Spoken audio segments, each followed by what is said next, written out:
I've been doing comedy for 13 years now. How has it changed, in your opinion, in the past 13 years?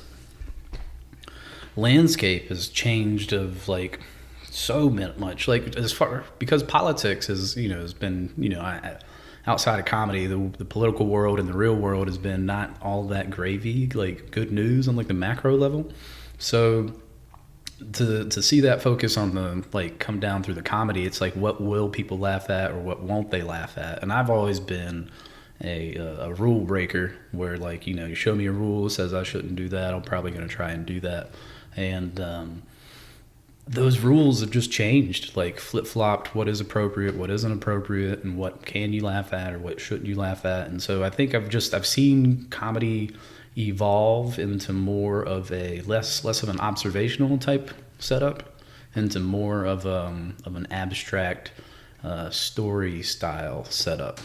Okay. And that's just from I live and breathe this stuff. I just listen to it all the time and watch it all the time and watch all the locals or the regional guys that run around and do all their shows and stuff. And I love comedy, and I think if I could put my finger on any of it, that would probably be just the pop culture itself is just morphed into what I don't even know if it's done morphing. So like that's been the biggest change in comedies, because you used to have like when we were younger, how old are you? 29. 29. Yeah, so like when we were like 10, I'm 35, so what, in our teens or whatever, like, and we're first starting to watch comedy, like, everybody that we were watching was doing, like, observational stuff because they had referenceable, like, feelings on the world and things like that. So I think comedy's undergoing a change.